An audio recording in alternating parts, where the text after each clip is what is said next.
بسم الله الرحمن الرحيم. الحمد لله رب العالمين، والصلاة والسلام على سيدنا محمد وعلى آله وصحبه أجمعين. اللهم علمنا ما ينفعنا وانفعنا بما علمتنا وزدنا علما وذكرنا منه ما نسينا وفقهنا في أمور ديننا وفق هذا الجمع المبارك برحمتك يا أرحم الراحمين. اللهم إني أعوذ بك من العجب بما أحسن ومن التكلف لما لا أحسن، واجعل عملنا خالصا لوجهك الكريم. اللهم يا معلم آدم علمنا. خۆشەویستان لە هەر کوێ هەن ئاشتی پەروەردگارتان لێوێ. السلام عليكم ورحمة الله وبركاته. هەموو ساڵێ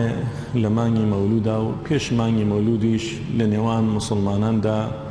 کێشەیەک بەرزەکرێتەوە و دووبارە ئەکرێتەوە، ئەویش کێشەی دروستبوون و حکمی مەولودی پێغەمبەرە عەلەیهی الصەلاة وەسەلام. بەڵام زۆر بەداخەوە موسڵمانان لێرەدا دوو لای زۆر دژەیەکیان گرتووە. لایەکیان بە هەموو شێوەیەک ئەڵێ دروسە، زۆر دژایەتی ئەوانە شەکاکە ئەڵێ وتویانە دروست نییە، تۆمەتباریانەکا بەوەی کە خۆشەویستی پێغەمبەر صلی الله علیه وسلم لە دڵیانە نییە، ڕقیان لە پێغەمبەرە بۆیە ئەڵێن دروست نییە. بەرامبەریش ئەوان بە مبتەدیع و گومڕا و زاڵ ئەزانن، ئەڵێن بەڕاستی کەسێک ئەگەر ئەوە بکە بیداچیە و گومڕایە. لە نێوان ئەو دوو بابەتە ئەمانەوێ بە شێوەیەکی هێمنانە، بە شێوەیەکی ئەکادیمیانە بچینە ناو ئەو بابەتەوە و داوای یارمەتی تەنها لە پەروەردگارەکەین. خوای گەورە حەقمان پیشان بدا لەو کێشانەی کە ڕای جیاوازی لەسرە. ئامین یا رب العالمین. چەند خاڵێکەیە ئەبێ موسڵمانان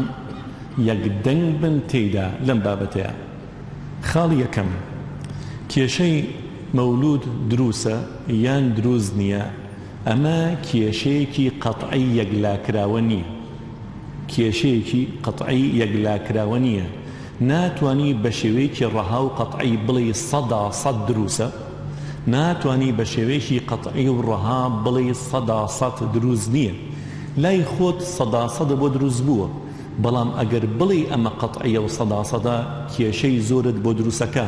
مەرجنیە ئەوەی لای تۆ قەتعی بێ، لای یەکێکی دیکەش قەتعی بێ. گوێ لە ئیبن تەیمیە بگرن ڕەحمەتی خوای لێ بێ، باسی قەتعی و ظەنیمان بۆ ئەکا. ئەفەرمێ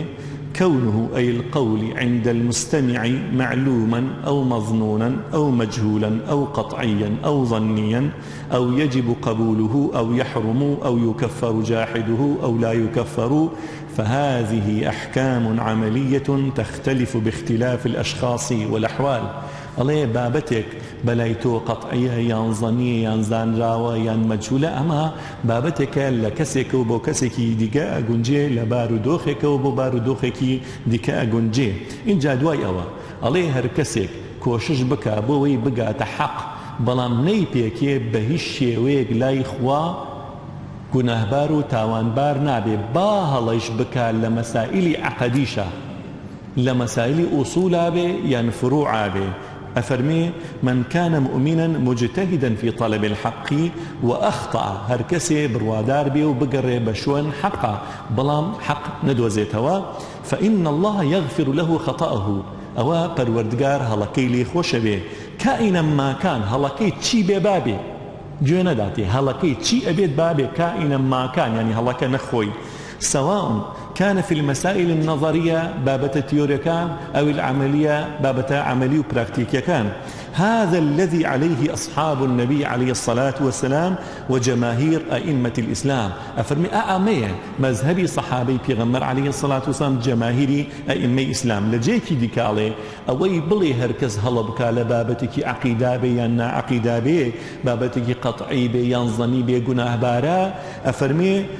فمن قال إن المخطئ في مسألة قطعية أو ظنية يأثم فقد خالف الكتاب والسنة والإجماع القديم. الله أوي بلي هركس هلي بكر أو كاتا قناه بارا بالا عقيدة بي بالا قطعيات بي بالا ظنيات بي قناه بارا، أو بيتشواني قرآن وسنة إجماع كودني زاناني كوني كردوا. كواتا أما خالي كم يانا أبي بزانين أم بابتي أوي ألي دروسة أوي ألي دروزنية بابتكي قطعينية بهش ويك. اینجا دوای ئەوە بابەتێکی فقهی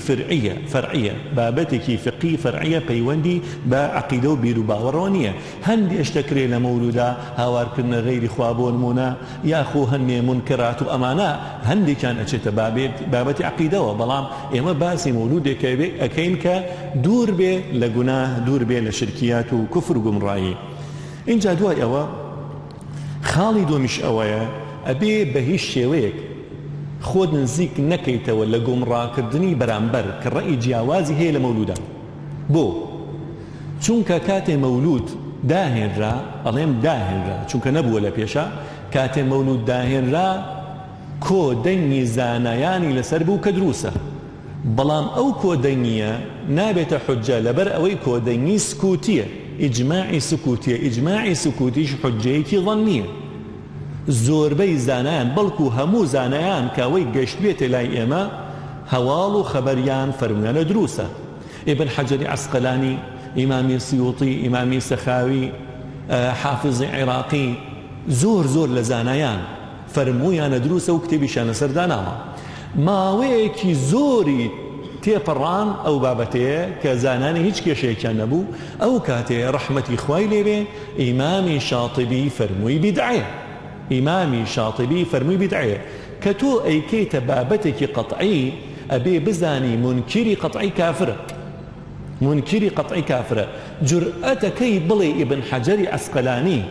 کە شارحی بوخاریە، خاوەنی فەتح الباریە بڵێ کافرە؟ جورئەتەکەی بڵێ حافظی سەخاوی، حافظی سیوطی ئەوانە کافرن، ئەوانە گومڕان؟ جورئەتەکەی؟ ئەگەر جورئەتەکەی ئەوە بابەتێکی دیکە هەیە ئەبێ خۆت ئامادەقی بۆ پرس و سزا ڕۆژی قیامەت. بەرامبەریش کە تۆ ئەڵێ ئیلانە و بیلانە مەولود 100% دروسە، جورئەتەکەی بڵێ ئیمامی شاطبی گومڕایە و کافرە کە فەرموویەتی بیدعەیە؟ ئیمامی فاکەهانی کە فەرموویەتی بیدعەیە جورئەتەکەی پێی بڵێ گومڕایە و کافرە؟ نەخێر. لەگەڵ ئەوەشا بەداخەوە گوێم لە مامۆستا هەبووە فەرموویەتی ئەوەی بڵێ مەولود دروسە ئەوە بیدعەچیە تاخوا ئەزانێ گومڕایە. زۆر بە ئاسانی تۆمەتبارکردنی ئەو زانا گەورانە کە وتمان ئیجماعی سکوتی لەسەر هەرچەنە ئیجماعی سکوتی حجەی ظەنیە، بەڵام ئەو زانیانە گەورانە هەروە بە ئاسانی گومڕا بکرێن. حتى کەسێکی وەکو زانایەکی وەکو گەورەی سەردەم محەممەد حامد الفەقی کە زۆر کۆن نییە، باسی ئەوە کاڵێ مەوالید هەر هەموویشی ئەبێتە عیبادەت بۆ ئەو کەسانە. ئەوەندە شتەکە گەورەکە ئەڵێ عیبادەتە بۆ ئەو کەسانە. کاتێ تۆ مەولودی پێغەمبەرەکەی عەلەیهی سەڵات وسلام کانی نەما عیبادەت بۆ پێغەمبەرەکەی، ئەبەو شێوەیە لە بابی فقهی کردوێتە دەرەوە بەرەو بابی عەقیدی. خاڵی دووەمیان، ئەمە خاڵی یەکەمیان بوو. خاڵی دووەمیان ئەبێ حسنی ظنمان هەبێ بەرامبەر ڕای جیاواز. بەرامبەر ڕای جیاواز کاتێ ئەو کەسەی کە ئەڵێ مەولود دروسە لەو زانا بڕێزانە نابێ پێیان بڵێن ئەمانە دوژمنایەتی سنەتی پێغەمبەرەکەن عەلەیهی سەڵات وسلام. ئەبێ بڵێ خۆشەویستی پێغەمبەر وای لێ کردووە کە ئەو یادە زیندوو بکەنەوە. بەرامبەریش ئەو کەسەی کە فەرموویەتی وەکو ئیمامی شاطی بۆ زانای دیکە کە فەرموویانە دروست نییە بیدعەیە، ئەبێ بزانی ئەوانیش لە خۆشەویستی سنەتەوە فەرموویانە کە چییە؟ کە بیدعەیە و بەلایەنەوە دروست نەبووە. بۆیە لەوە زیاتر نابێ زیادە ڕێوی بکەی. وەکو ئێستا ئەیبینی زۆر جار ئەبینی تۆمەتبارکردنی یەک ها بەوەی کە لە دین دەرەچێ گومڕابێ یاخۆ ڕقی لە پێغەمبەرە یاخۆ ڕقی لە سنەتی پێغەمبەرە عەلەیهی السەڵات وەسەلام. خاڵی سێمیان ئەوەیە ئەو کەسەی کە ئاڵێ دروسە، ئەو کەسەیشی ئاڵێ دروست نییە، هەردووکیان ئەدەبیان هەبێ لە خزمەتی پێغەمبەرە عەلەیهی السەڵات وەسەلام. بۆیە جاری وایە سەحابیمان هێناوە، سەحابیمان بینیوە ببورن مخالفەی پێغەمبەری کردو عەلەیهی السەڵات وەسەلام، بەڵام لەبەر ئەوە نەبووە کە ڕقی لە پێغەمبەرەویان بێئەدەبی لە خزمەتی پێغەمبەرا بکە عەلەیهی السەڵات وەسەلام، بەڵکو ئەدەب وای لێ کردووە لەو حاڵەتا بەگوێی پێغەمبەر نەکات، چونکە ئەزانێ ئەمە مخالفە نییە. ئەگەر وابیر بکەینەوە دوو نمونەی جوانتان بۆ ئێنینەوە. هەردووکیان لە حەدیثی صحیح هاتون بەبێ گومان، زانان فەرموویانە حەدیثی صحیحە. یەکیان ئیمامی ئەبوبەکر ڕزای خوای لێ بێ پێغەمبەری نازدارمان عەلەیهی السەڵات وەسەلام ئەمرەکە ئەبوو بەکری سەدیق ڕزای خوای لێ بێ پێشنوێژی بکا بۆ بڕواداران دوای ئەوە پێغەمبەر ئێتەوە مزگەوت ئەبوو بەکری سەدیق ڕزای خوای لێ بێ ئەزانێ پێغەمبەر هات عەلەیهی السەڵات وەسەلام یەکسەر جوڵەی تێ ئەکەوێ ئەیە بگەڕێتە دواوە لە بوخاریە پێغەمبەر فەرمی عەلەیهی السەڵات وەسەلام حەدیسەکە فەرمێ فأشار إليه مكانك ئاماژەی بۆ کرد ئەی ئەبوو بەکر لە جێی خۆتا بوەسە مەگەڕە دواوە کەچی ئەبوو بەکر ڕەجع القەهقەرا گەڕایەوە دواوە دوای ئەوە پێغەمبەر پرسیاری لێکە عەلەیهی السەڵات وەسەلام ئەفەرمێ ئەی ئەبوو بەکر من ئەمرم پێکردی لە جێی خۆتا بوەسی بۆچی گەڕایتە دواوە أي فرموا ما كان ينبغي لابن أبي قحافة أن يؤم رسول الله صلى الله عليه وسلم كري أبو قحافة بوينية إمامة بو بيغمر بكا ببي أدبي أزاني بيشي بيغمر بكا لكاتك أمري بيغمري هي لسر عليه الصلاة والسلام خالد دوميان لصلح حديبية كاتي السهيلي كري عمر لقل بيغمري نازار معنا اتفاقا كان عليه الصلاة والسلام أو كاتا كاتبي پەیمانەکە ئیمامی عەلی ڕزای خوای لێ بێ ئەفەرمێ پێغەمبەر بنووسە بسم الله الرحمن الرحیم ئەویش ئەڵێ سوهەیلی کوڕی عەمر ئێمە نازان ڕەحمان چییە ڕەحمان چییە بنووسە بسمك اللهم ئیمامی عەلی ئەیکوژێنێتەوە ئەنووسێ بسمك اللهم اینجا دوای ئەوە پێغەمبەر پێ فەرمێ بنووسە ئەمە بڕیاری محەممەد ڕەسوول اللهە لەگەڵ سوهەیلی کوڕی عەمرە سهيل قبولي ناكا عليه لو علمنا بأنك رسول الله لم نحاربك لم نخالفك أجر بزاين تو بيغمري خواي يما شر لغلاناكين كشما نابي لغلطا بوي نابي بنوسي محمد رسول الله بيغمر أمرك بإمام علي صلى الله على سيدنا محمد ورضي الله عن سيدنا علي أفرمي أمحها يا علي أي علي بيكو جنروا إمامي علي فرمي سوين بخوانا يكو جنموا ما بس أوي بأدبي بك على خدمتي بيغمرا عليه الصلاة والسلام ما بس يوي مخالفي فرماني بيغمر بك أقر وابي يكسر علي بو جهنم وانية بوي إمامي شوكاني لا نيل الأوطار إن جاء لعون المعبود شاهاتوا فرمويانا أوا لبر أدب إمام علي جرأتي أوين كردوا وشي رسول الله لناوي بيغمر بسنيتوا بسرتوا بيغمري نازار من تور نبي عليه الصلاة والسلام أفرمي جيكي كامية بدسي مباركي خوي أي كجينتوا كواتا زور قرنجا لم رأيها البجيري أو رأيها البجيري أدب لبرامبر بيغمرا نفوتيني أدب ذهبي لخزمتي رسول الله دا صلى الله عليه وسلم بويا جو بقرن لم فرمايش تشيرنا كإمام ابن القيم لبدائع الفوائد إجراتوا لا يكلا هرا زانا قوركاني مذهبي إمام أحمد ابن عقيل حنبلي ابن عقيل حنبلي كيش الاكتبكاني بناي الفنون هالصد برقة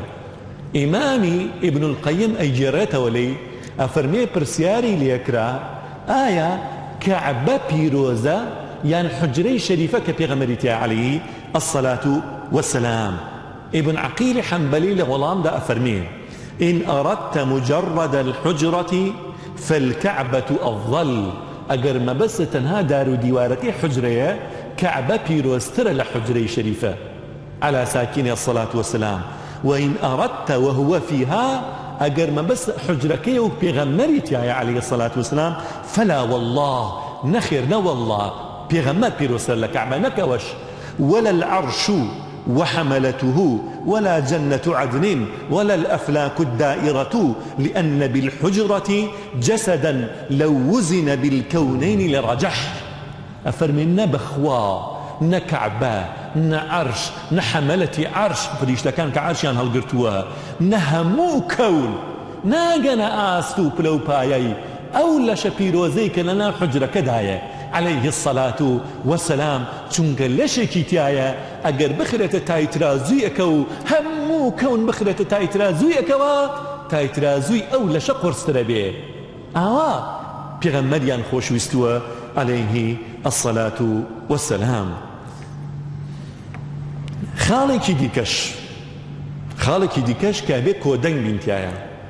ئەبێ مجادلەمان بالتي هي أحسن بێ.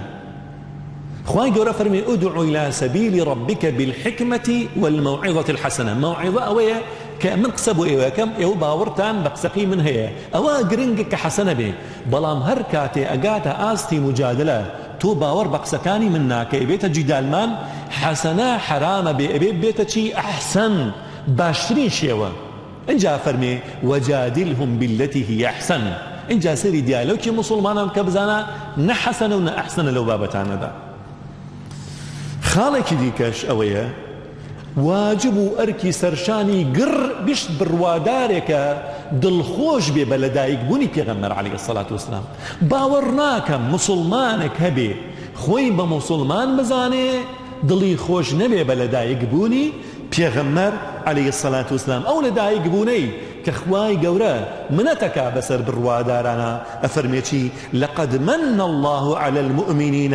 إذ بعث فيهم رسولا من أنفسهم يتلو عليهم آياته ويزكيهم ويعلمهم الكتاب والحكمة وإن كانوا من قبل لفي ضلال مبين. الله نامام وساباسي بعثتك أجر ولادة نبي بعثت شو نبي،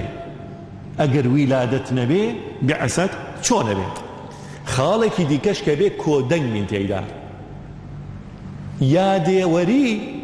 زیندووکردنەوەی ئەو یادە پیرۆزەیە بە هیچ شێوێک نابێ بزانی ئەمە جەژنێکی دینیە، وەکو جەژنی قوربان و ڕەمەزان ئەکرێتە سێ جەژن. هیچ مسلمانێک نابێ وا بیر بکاتەوە. خاڵێکی دیکەش ئەوەیە هیچ کەسێک کە بڵێ مەولود دروستە یان دروست نییە، وانەیە بە خەیاڵیا کە مسلمان وا بیرەکاتەوە دین کامڵ نەبووە بە مەولودکردن کامڵە بێ. ئەگەر وا تەسەووری کرد بە مەولودکردن کامڵە بێ، ئەوە لە دین ئەچێتە دەرەوە، لە دین ئەچێتە دەرەوە. خاڵێکی دیکەش ئەوەیە ئەبێ کۆدەنگ بین لەسەرەوەی زانایانیش لەسەر ئەوەن کە جۆرێک لە جۆرەکانی ئاهەنگگێڕان زیندووکردنەوەی ئەو یادە پیرۆزە هیچ کێشەی لەسەر نییە. ئەویش ڕۆژووبوونە لە دووشەمماندا، ڕۆژووبوونە لە دووشەمماندا. ئەویش لە صحیحی مسلیمە پێغەمبەری نازدارمان صەلەوات و ڕەبی وەسەلام عەلەیهی پرسیاری لێکرا تۆ بۆچی لە دووشەمما بە ڕۆژوو ئەبی؟ فەرمووی ذاکە یەوم وولدت فیه، ئەمە ڕۆژێکە من تیایدا لەدایکە بووم، بۆیە من بە ڕۆژوو ئەبم شوکری خواکەم. بەداخەوە مامۆسایەکم گوێ لێبوو بە زۆر ئەیەوێ ئەم بڕگەیە بپشڕێنێ، ئەڵێ نا وەرباسی وەکو قەدەر من لەو ڕۆژە لەدایک بووم، حەقی بەسەر ڕۆژوەکەوە نییە، ڕۆژوەکە لەبەر ئەوەیە کە ئەعمال تیا بەرزە بێتەوە. هەز دەکەم پێغەمبەر خۆی وە ئەفەرمێ. حەدیسی دیکەشمانە فەرمێ لە دووشەممانەوە پێنجشەممانە ئەعمال بەرزە بێتەوە. ئەوە هۆکارێکە، ئەمەش هۆکارێکە تەکەلوف مەکە لە تەئویلکردنی فەرمایشتی پێغەمبەرە عەلەیهی السەڵات وەسەلام. دوای ئەم خاڵانە ئەینە سەر بابەتەکە ئایا مەولودکردن دروسە؟ ئەبێ خاڵێکی کەشی بۆ ئیزافە بکەین مەولودێک ئێمە باسەکەین بە هیچ شێوەیەک منکەرێکی شەرعی تیان نەبێ، گوناهی تیان نەبێ، تێکەڵبوون و فیکەلێدان و خۆباندان و ئەمانی تیان نەبێ، بە هیچ شێوەیەک وشەیەکی ناشەرعی تیا بەکار نێنی، وەسفێکی پێغەمبەری تیان نەکرێ بگاتە ئاستی خوایان نزیکی خوا، نعوذ بالله. باسی ئەو مەولوداکەین ئەگەر گوناهی تیا بوو ئەمەش وەکو عیبادەتەکانی دیکە ئەگەر مزگەوت کە دروسە بیکەیتەوە گوناهی تیا بوو ئەو کاتە مزگەوتەکە حرامە بێ، ئەو کاتە مەولودیش حرامە بێ. ئێمە باسی مەولودێکەکەین کە هیچ گوناهێکی تیا نەبێ، ئایا دروسە یان دروست نییە. زۆربەی زانایان لە کۆنا فەرموویانە دروسە، وتم چەند زانایەکی کەم هاتوون. ابن تەیمیە ڕێیەکی دیکەی هەیە، نابێ بخرێتە ناو ئەوانەی کە فەرموویانە دروست نییە. وتم ئیجماعی زانان ئیجماعێکی سکوتی لەسەر ئەوە بووە کە دروسە. ئیمامی شاطبی لەگەڵ ئیمامی فاکهانی لە کۆنا فەرموویانە دروست نییە. ابن الحاج کاتێ تێکەڵی ئەوانە ئەکرێ کە فەرموویانە دروست نییە هەڵەیە ئێمە سەری. ابن تەیمیش ڕەئی سێمی هەیە، ئیجماعی زانان فەرموویانە ئیجماعی سکوتی وتمان ئەویش ناکرێتە بەڵگەیەکی ڕەسمی چونکە ئیجماع حوجەیەکی زەمیە، ئەوانە فەرموویانە دروسە. گروپی دووەم ئیمامی شاطبی و فاکیانی وتانە دروست نییە، إمام ابن تيمية فرميتي مولود دو جورة جوري كان مضاهاة للنصارى تشاوليقري مسيحية كان شون بو ميلادي مسيحي كان مسلماني تشاوليقري أوانا كان أما يعني أريدي كان لاقتضاء صراط مستقيمة عليه وإما محبة لله ورسوله صلى الله عليه وسلم أجر بو محبة به بو خوا بيغمري خوا أو كاتا فرمي أجري أو هيك خواي جورا باداشي باتوا جو بقرن بو عبارتكي أفرمي وكذلك ما يحدث بعض الناس إما مضاهاة للنصارى في ميلاد عيسى عليه السلام وإما محبة للنبي صلى الله عليه وسلم وتعظيما له والله قد يثيبهم على هذه المحبة والاجتهاد بلان بداخو أم بابتي بن تيمية باز ناكري بو خلقي أوش حليكي زور قوريه بلغا كان ما بين سر بلغا كان أواني فرمو يعني كدروس نية بلغا كان تشيه يكم يعني الله بيغمر نكردوه صلى الله عليه وسلم صحابة رزاي إخوان اللي بنيان كردوا قروني سيام سياسدي زياريني مسلمان نيان كردوا كواتا دروس نية بهي شويك بلا أمش مناقشة لسرة هرشتي بيغمرني كرد بي عليه الصلاة والسلام آيات دروس نية بيكي أوا كيشي لسرة رأي جاوازي لسرة للايان زانان بلكو حتى زاناني سردم ئێستا هەندێ علەمای سعودیە و بەڵکو مزگەوتەکانی جیهان هەندێشتەکەن بە ئیجماع نە پێغەمبەر کردوێتی عەلەیهی سەڵات وەسەلام نە سەحابە کردوێتی نە سەلەفی ساڵحیش کردوێتی لەگەڵەوەشا زانایانی سعودیە و غەیری سعودیەش ئەفەرموون دروسە یەکێک لەوانە دابەشکردنی تەراویح بۆ دوو بەشێکیان دوای نوێژی عیشا بەشێکیان تەئخیری بکەن دو تخصيص عشر الأواخر دي كوتاي قيام الليل بك أبو شوية بيغمرني كردو عليه الصلاة والسلام الباني لحديث صحيحة أي جريت وكعائشة دايكي بروادران فرمويتي بيغمري نازدار من عليه الصلاة والسلام ما زاد في قيام الليل على 11 ركعة لا في رمضان ولا في غير رمضان بوي الباني عليه دروز نية زيادة بكي بلام زانا كان ديكا كعلماء سعوديش وغير سعوديش أكري شتيكي سيد سمرتريش كزانان فربويا دروسا أو جيلانيان كردوا سي جيلانيان كردوا أويش أويا بجماعات بكري قيام الليل بجماعات بكري خالك ديكشي بخرسر قرآني تيا ختم بكري خالك ديكشي بخرسر ختمي قرآن دعاي ختمي تيا بخويري هلا خدين ويجا دعاي ختمي تيا بخويري هلا خدين ويجا جو بكرن لزانايشي ناوداري بايبرز ابن عثيمين رحمة إخوائي به أفرميه وأما دعاء ختم القرآن في الصلاة دعاي ختم قرآن لنويجا نقل دروين ويجا فلا أعلم له أصلا هيج أصلك نازانم هبيت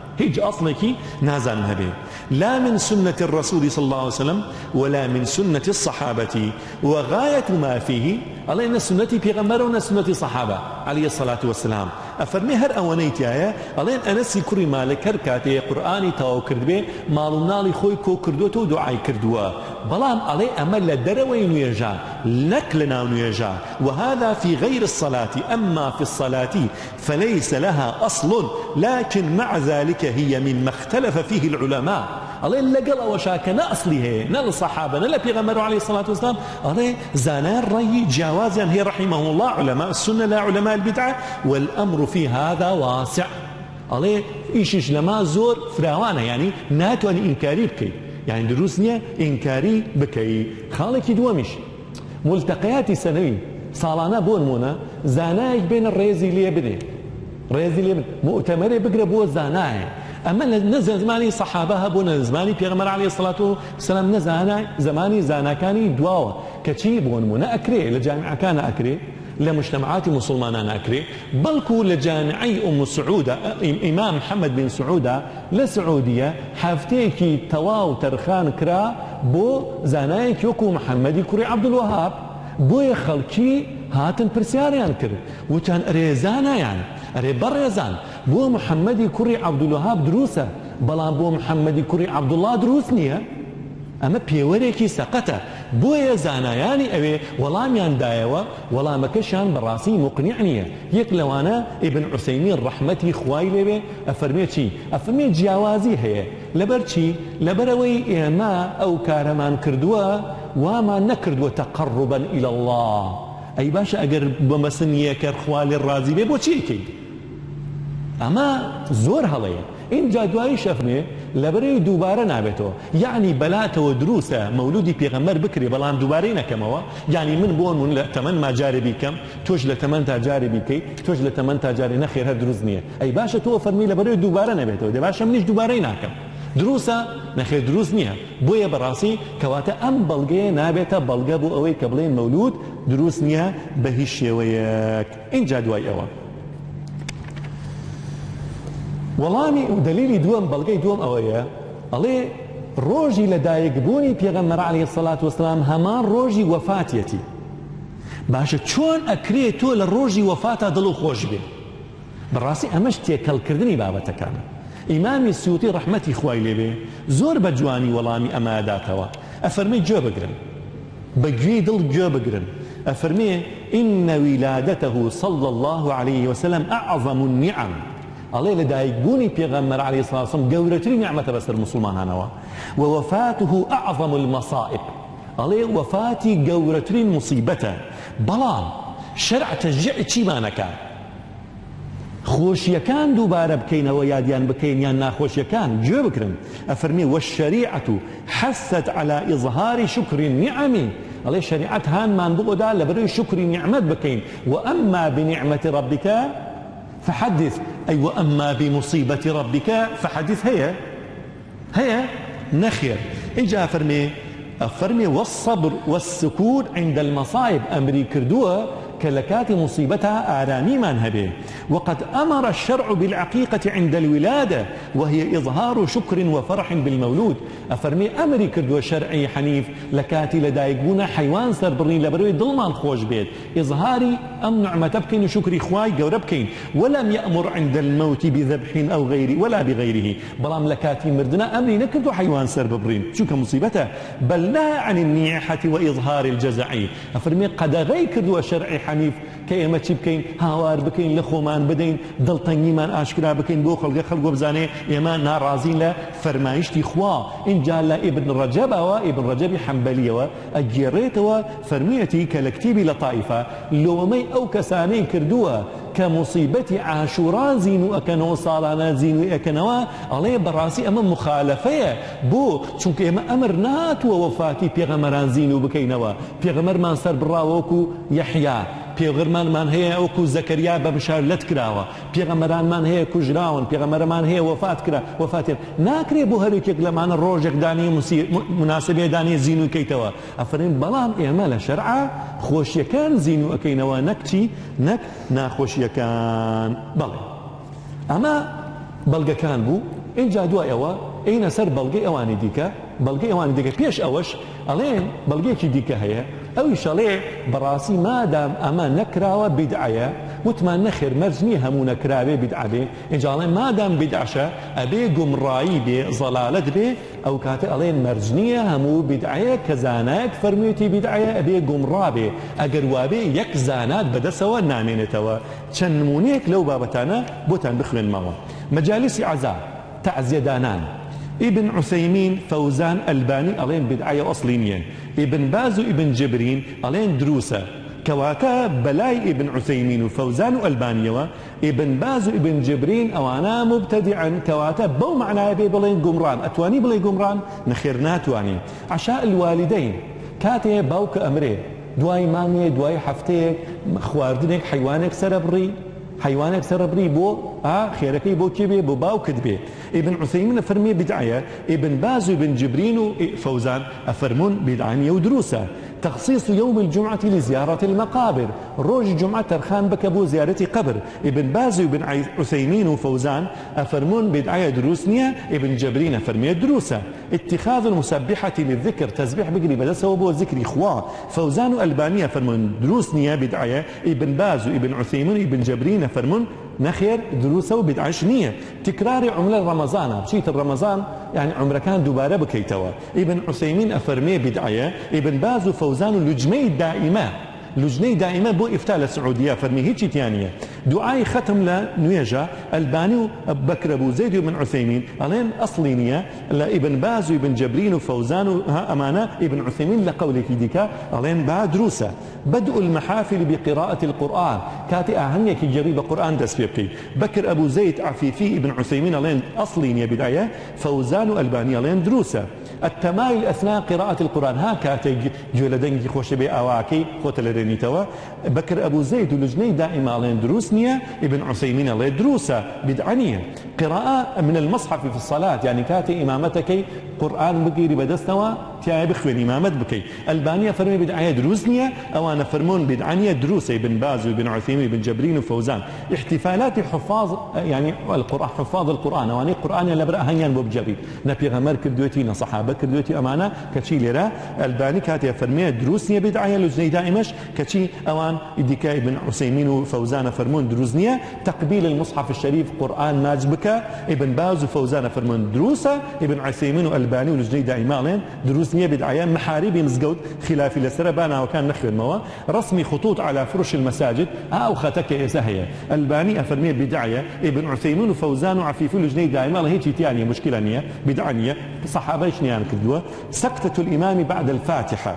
دواي فاتحة كمك أوسي نك زور بيخوني تو زور بوسي الباني فوزان لين دروزنية فوزان الرأي ديكا لجني دائما لا دروسة قبض اليدين بعد الركوع بيني وتاني يسار الله سمع الله لمن حمد دسجرته الباني لصحيح يعني صفة صلاة النبي عليه هذه بدعة من إخواننا من أهل الحجاز كشي ابن باز أمانة فرمن دروسة صلاة القيام في العشر الأواخر الزيادة على 11 ركعة تقسيم صلاة التراويح تطويل اللحية زيادة على القبضة زيادة لا مش تقدر يجيب كيتوا البانية فرمي بدعية دروزنية واني فرمون دروسة ملتقيات تكريم العلماء أو بهم شويك أو تا يعني اللي را ملتقيات تا يسكسش زاني نهاتو بليش يا ما حرامه دروسنية إنجا رأي أواني كفرمون دروسة كواتبو ما ندركوت بلغا كاني أواني كفرمون دروسنية بلغا كاني ظنية نابت قطعي لمحل نزاع كيشد بو حلناكا بشويكي صداصد بلي تواو مولود بأي شويك دروزنية أواني ديكش براسي أواني ديكش هن يجار حديثي عن هنا وحديثي موضوعة حديثي ضعيفة باسي أولا بتانا ناكي باسي أولا تانا باسي بلغاني ديكاكي إيش لو بلغانيا عليه إجماعي السكوتي لسرا يمشوت من إجماعي السكوتي حجيكي ظنية دوانيان أو آياتي كبروردقار فرمي أمره قل بفضل الله وبرحمته فبذلك فليفرحوا هو خير مما يجمعون أفرمي بلي بفضل إخوة وبرحمة إخوة تنها بودليان خوش به وأفرمي أوا باشترى خيرترى تأويك كوي أكنوا إن جالي ردا هندي زانا هاتون أوانيك فرمون دروس نيا أوان فرميانا أوانيك لن دروسا فرميانا فضل لردا قرآن ياخو علم باشا أي رحمة وتوانا رسول الله صلى الله عليه وسلم وكو الدر المنثور لإمام السوطي تفسيرك يا أجرته لابن عباس فرميتي رحمة ما بسي بيغمر عليه الصلاة والسلام شوك أخواي جورشة فرمي وما أرسلناك إلا رحمة للعالمين أوان هاتون فرميان وتنا أما قال تكردين بدقة شونك ابن عباس عليه تشيا ابن عباس عليه فضلك إسلام أوش قرآن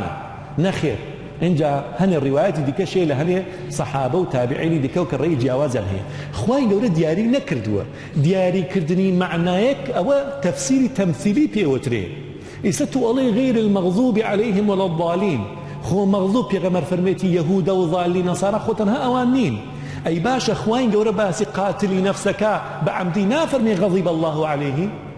أي باشا أو كسيك لعانك لقل خيزانك يا نخواي جورا نافر من بلي غضبي خواي ليبي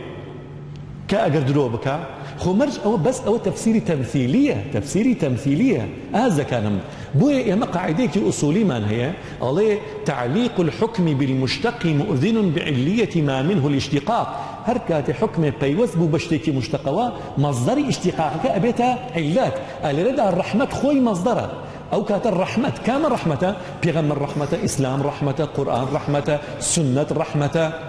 هداية رحمة باران بارين رحمة أويل الآن خواو به بوي أفرميه بس تنها بو أو كات أجر بس بلين ما بس إسلام وقرآن يعني دروزني به الشيء بيغمر دلو خوش به مسلمان شتیوا نالێت مسلمان باوەڕ ناکەم جورئەتی هەبێ بڵێ دروست نییە دڵت بە پێغەمبەر خۆش بێ ئەو کاتەیە بەڵگەیەکی دیکەش ئەڵێن قیاس لەسەر ئەوەی کە پێغەمبەر فەرموویەتی ذاکە یەومن وولدت فیه ڕۆژووی دووشەممە ئەو ڕۆژە من تیا لەدایکە بووم بۆیە ئەزانە فەرمووان مادام پێغەمبەر احتفالی کردو ئاهەنگی گێڕاو بە لەدایکبوونی خۆی بەو شێوازە توش قیاسەکەیتە سەری ئەتوانی بە ڕۆژوبی ئەتوانی ڕۆژەکانی دیکە شکری نیعمەتی خوا بکەی لەسەر لەدایکبوونی پێغەمبەر عەلەیهی السەڵاتو وەسەلام بۆیە ئەلەدا قسەی ئیبن الحاجتان بۆیانم کە ئیبن الحاج لێرە کاتی ئەیخوێنیتەوە لە کتێبەکانە ئەوانەی کە ئەڵێن مەولود دروست نییە وتویانە ئیبن الحاج کە مالیکی مەذهبە ئەڵێن بە هیچ شێوەیە دروست نییە نەخێن وای نەفەرمووە ئەفەرمی ئەوەندە منکەری تایە ئەو منکەرانە دروست نین بەڵام ئەفەرمی ئەتوانی ئاهەنگ بگێڕی بە شێوازێکی دیکە ئەفەرمێ نەک ئەو ڕۆژە بەڵکو ئەبێ ئەو مانگە سەر تاسەر ڕێز لەو مانگە بگری كوان عليهم ابن الحاج وتيتي دروزني بجوب قرد عليه فتعظيم هذا الشهر ريزننا لما إنما يكون بزيادة الأعمال الزكيات والصدقات إلى غير ذلك من القربات عليه براسي ريزنناني أو مانغا بويك زيادة أعمال بكي خير كردن فقير تيركا هجار كوشتكا يارمتي خلق دليان خوشكا شيرينيان بري بس للرقية شرعية قرآن بخوينا سنة پیغمبر باز بك سنة پیغمبر عليه الصلاة والسلام زينو بكروا فمن عجز عن ذلك أجر كسني توان يوانا بك خير بك صدقة بك إطعام مساكين أمانة فأقل أحواله أن يجتنب ما يحرم عليه الله كم ترين رزننا لما أويا خو دور بك ولا جناه الله هر چند رز ها خو دور قسنا ولا جناه لما كان ديك شهر واجبة بلام الله لما ندا أبي زياتر هول بدي خو دور بك تكريما لهذا الشهر الشريف وتعظيما له بلى ابن حجر عسقلاني كلوانه كقسكي بني وناصلي باسكري الان وتيتي بدعيه نخير فرميتي بدعيه حسنه امام ابن حجر هر كتابي كي لوابته افرمي بدعيكي تشيا حسنه بلى افرمي بلام تأصيلي هرچنه بدعي حسنه شمن تأصيلي بو دوزنوا تأصيلك تشيا افرمي پیغمبرنا زارنا عليه الصلاه والسلام كاتي الروشته مكه كاتي الروشته مدينه بيني جولك كان عاشوراء اجرن برسياري لكره هو بوشي كان اول روجه كخواي جورا موسى تيار رزقار كدوا فرمي نحن اولى بموسى منكم فصامه وامر بصيامه افرمي ان جار رزقار كردني موسى نعمتك خوايا لدايق بوني بيغمبرش عليه الصلاة والسلام نعمتك خوايا إما توانين قياسي بكينا سري بلقيك دي كهية أيش أويا لصحيح بخاري هاتوا كعباس مامي بيغمبر عليه الصلاة والسلام أبو لهبي لخوا بيني برسياري لكر وتي حالة شنا وتي هيج خيرك من نبيني بلام لبر خاطري أوي جاريك مهبو كنيزك ممناوي سويببو كاتي مجديان بيام وتيان محمد لدايك بوا او ناي محمد لبو كاتي ناو نمرابو وتيان يعني باوكي بيغمر كناوي عبد الله منالكي بوا خزانكي منالكي بوا علي اوند ظلم خوش بو يكسر جاريه كم آزاد كر بوي عليه همو روجكي دوشما سزام ليه كم بيتوا اینجا ئەوەنەش ئاوم دراوەتێ لەبەر خاتری ئەوەی کە دڵم خۆش بووە بە لەدایکبوونی پێغەمبەر عەلەیهی السەڵاتو وەسەلام بەڕاستی ئەم حەدیثەش معلقە لە بوخاریە هەرچەند زانان کە دیفاعیان لە ئیمامی بوخاری کردووە وتیانە معلقاتی يعني بخاري حكمي موصول يعني هي الإرلاء مرسل كان حكمي موصول يعني إما بانا شينا وتفصيلانا كاكالين أم حديثة مرسلة أم حديثة باسي خويشة كحكم شرعي لورنا جيري باوغلي بلين إن جا دوای ئەوە خاڵێکی دیکەش كان ئیسلام بریتیە لە زیندووکردنەوەی بۆنە جوانەکان سەری حەج بکە هەمووی زیندووکردنەوەی بۆنەی جوانە هاجرە ڕای کردووە واجبە لەسەر هەموو مسلمانێکی ڕابکە هاجرە ئاوی زەمزەمی خواردوتەوە مسلمانەیش ئاوی زەمزەم بخۆنەوە ئەمە مەقامی ئیبراهیمە خوای گەورە فەرمێکی لە مەقامی ئیبراهیمە نوێژ بکەن باشە پێغەمبەران ینی ئافرەتێک چی کردووە ئێمە واجبە لەسەر شانمان ئەوە زیندوو بکەینەوە پێغەمبەران چیان کردو خوای گەورە گێڕاوێتەوە زیندوی کردوتە ئەو یادانە بۆیە فەرموویانە وەذەکرهم بئەیام الله باسی ئیمامی موسا ینی پێغەمبەر موسا کاکە خوای گەورە ڕزگاری کردووە چەند ڕۆژەیە ئەفەرمێ ئەمە حکمەکەی بۆ عمومە هەرچەند سیاقەکە باسی ئەوەکە ئەتوانی قیاسی بکەیتە سەر خاڵێکی دیکەش الاجتماع على ذكر الله کۆبوونەوە لەسەر ذکری خوا وەکو ئێستا دانیشتوین هەر کۆبوونەیەک لەبەر خاتری خوا بێ خوای گەورە فریشتە ئەنێرێتە خۆرە و اینجا لەو کۆبوونەوەنە خوای گەورە لەو خەڵکەیە خۆشە بێ شتێکی دیکەش ئەوەیە زیاتر لە 100 کتێب لەسەر مەولودی پێغەمبەر لە کۆنا نەگەسە زیاتر لە 100 کتێب لە کۆنا لەسەر دروستبوونی لە مەولود گێڕان زانایانی گەورە نووسیویانە بۆ نمونە هەرچەند نمونەیەک ئیبن الجەوزی کە حەنبەلی مەذهبە لە 597 وفاتی کردووە كتابي كي بناوي العروس طبعا كراوة سجاد طبعا كراوة حافظ عراقي كتابي كي بناوي المورد الهني في المولد السني باشا أبو الخطاب ابن دحية الكلبي أويش التنوير في مولد البشير النذير إمام ابن الجزري كإمام القراء بيوتر شيخ القراء أو كقراءاتي دكي كوكر دوا دكي كوكر سن لعلم قراءاته كناوي ابن الجزري أبي بشيخه يعني إمامي قراء كان حسابك ريت أو قراءتني همو كوكر دوتو ها معشري بيوتري كتابي هي لسر لدايقبوني بيغمر عليه الصلاة والسلام بناوي عرف التعريف بالمولد الشريف حافظ ناصر الدين الدمشقي كتابي كان هر كتابي شان سي مجلدة حافظ السخاوي حافظ السيوطي ابن حجري هيتمي إمامي باجوري ملا علي قاري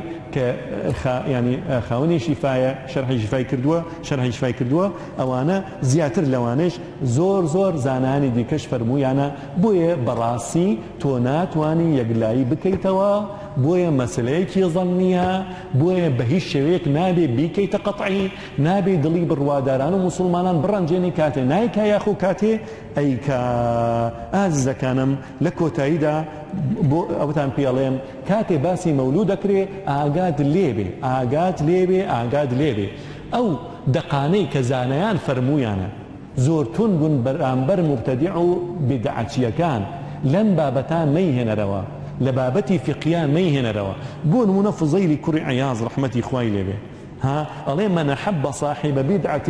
أحبط الله عمله وأخرج نور الإسلام من قلبه أوي صاحبي بدعيتي خوش بيه أوي خواهي قورا نوري إيمان وإسلام لدلي أدرينتو هاتشيك ديه بوشالا كاتوا يعني أقل صاحب بدعة همو بدعية باز بكين كواتتو نابي ابن بازو ابن جبرينو فوزانو ألبانيو همو يعني همو أمانش هذي كغير بشي خوي بدعيتي هي بوشي وباز مكة تولاك وباسي بدعة بوتون دي أكي إن جادواي أو ربطي أكي بمولودي بيغمره عليه الصلاة والسلام ياخو ربطي أكي بمسلكي فقهية كدور لو بابتانا فضيل عياص علين وتويتي آكل مع يهودين ونصرانيين ولا آكل مع مبتدع لقد جولكية كنصرانية كمسيحية كنانخوم ولا نغل مبتدعة نانخوم أو كاتربطي أكي بمبابتوا ياخو زوجر تساهل كردن لويا جملة لما مسايك بريسبو خوالا منو شو لوانيش خوش بيه كأيوت أوي بلي مولود دروسا واجبي سرشانتا رق ليبيا چونك مبتدعا من هذا وانداليم إذن بخوت دي رق للسيوطي والسخاوي بن عجري عسقلاني وحافظي عراقي بصدها وهزارها عالم هبه بس لبرخاتي ويبلين مولود دروسا ياخو بيتشوانا كتوش برانبري اوان بوسي آمين خوايا يا ربي رشمان نكي خواهی خجالت من نکی خواهی حق من زیاتر پیاش نکی خواهی زیاتر آشنا من کی بحق یا رب العالمین خواهی خوشویستی مسلمانان یا ربی زیاتر بخیت دل مانوا خواهی ریز لیگرتن و ریز لزانایان زیاتر بخیت دل مانوا